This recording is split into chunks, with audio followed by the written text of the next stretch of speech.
Florida. We've got Tom Edwards from Maryland. Tom, let me begin with you. You voted against this. Why?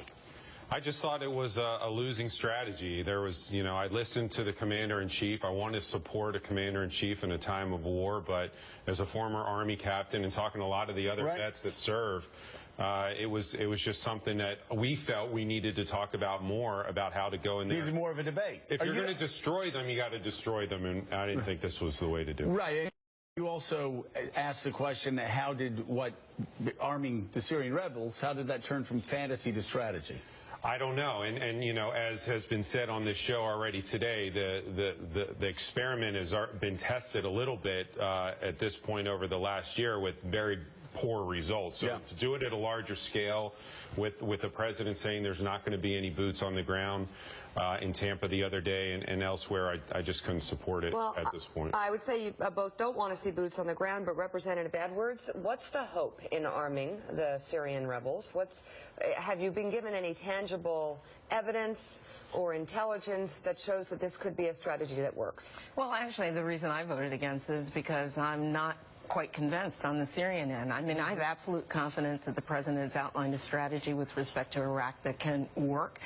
Syria, not so much. I mean, I'm concerned, for example, that Turkey doesn't seem to be quite at the table, which seems to me key to holding that border, to keeping the illegal oil flowing through and financing ISIS. I'm concerned about who the Free Syrian Army is, and the rebels are. Has anything on that been provided that gives you all any gut that this could be a potential? Let me just say this. I do think that the president is right, that if there can be, training, and it works, training outside with the Sunni Arab nations, which they seem to have gotten some agreement with, that maybe that could work. I am really concerned that we've gone through this. We're going away for 2 months, no authorization, still operating under the authorization for war from Iraq. 2003. And I don't think that that is acceptable, and Congress really does have a role to play here in making sure that we authorize whatever it is that we do going forward. Congressman, we've got a Democrat and a Republican both skeptical of this strategy,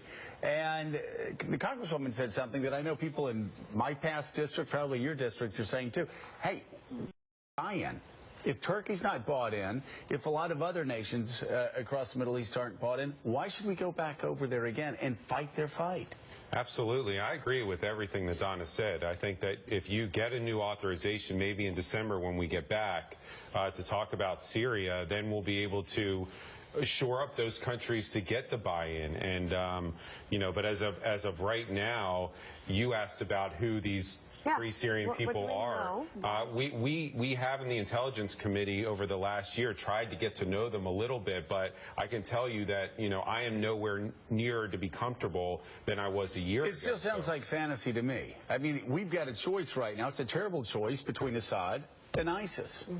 Why don't we just tell the American people the truth? There's not a third way. There's not a neat, clean way in Syria right now. I don't think Americans Well, but I do think the president is right to focus some resources on making sure that we shore up the politics in Iraq, making sure that we arm the Kurds and the Sunnis to fight that fight, because at some point or other the people in the region and the players in the region have to be willing to put more on the line and have more skin in the game than the United States does. That's the only way that this is. Agreed. Thanks to you both for coming in today. By the way, the Gators are Bama this weekend. Obviously the Gators. Obviously not. Roll Tide. All right, coming up at the top of the hour.